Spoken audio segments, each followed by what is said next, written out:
Google I/O just finished, and a lot of the things that were mentioned today are far beyond cool. Some of these things are coming in July with Jelly Bean, and others are coming now if you simply update your application. So I'm Jaime Rivera with Pocketnow.com, and we're going to go through a simple walkthrough of their update to their Maps application, which now allows you to bring these maps offline. Now, a lot of the things that were demoed in the video and the keynote happened on a Galaxy Nexus, but for the purpose of the video, we want to show you that this is available to everyone, so we're going to be using an HTC One X for this video.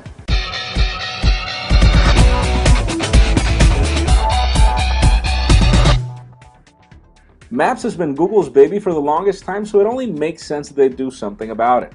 You go into your Play Store to get your update, but you'll notice that the only thing that's changed is the fact that you can now save Maps offline. So once you go back into your applications tray and launch Maps, you'll notice that the UI hasn't changed one bit. You still get the same buttons at the top and the bottom for local services, navigation, check-in, join latitude, location history, and you have My Places, but what changes here is that your offline maps are here at the right.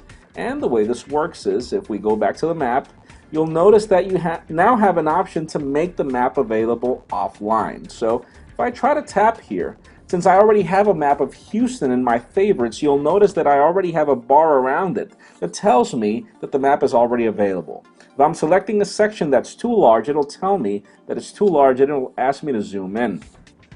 Once I've zoomed in enough, it tells me what's the estimate file size at the bottom, and I could just say done, but I've already got Houston, so let's look for another map. Let's try New York City, for example.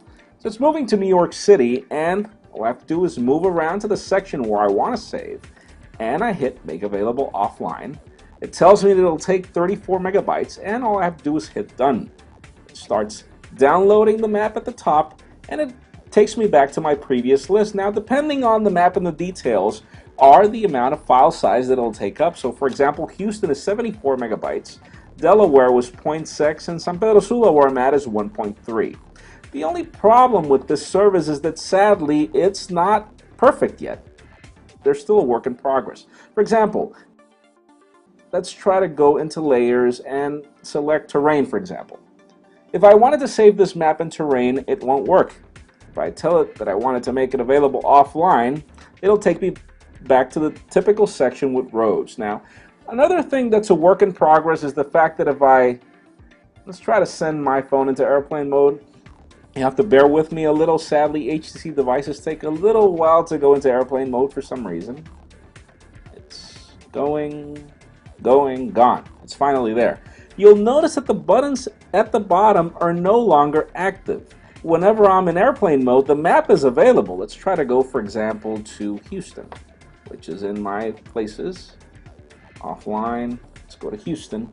And there's the bar of everything that I have available offline. I could go into the map, move around. I can do everything within Houston, but then once I'm there, I can't search for anything. I can't navigate anywhere. All the buttons are not working. It'll tell me that it can't complete the action without data connection. It can't take me to places, and it can't offer layers. So you're pretty much stuck with just the map that works. You can see everything. And yes, you can hit the button for your location and it'll remember where you are. There's San Pedro Sula, and since I have it available offline, that's the reason why it's there, but all I can do is know where I'm at within the map. And obviously if I hit the button at the top for the compass doesn't seem to be working perfectly right now. Let's try to, I don't know. For some reason, the compass is not working perfectly right now, but you get the idea that it'll tell you where you are, but that's pretty much the only reason why the map's available. So if you're out and about and you want to use this map for navigation, if you're in a place where you don't have data, sadly, it's not going to be perfect. It's not going to work, but again, it's free, so we're not really going to complain about it. That's it for our quick walkthrough of Google's new map service. Don't forget to give us a thumbs up if you liked what you saw. I'm Jaime Rivera. Thank you very much for watching.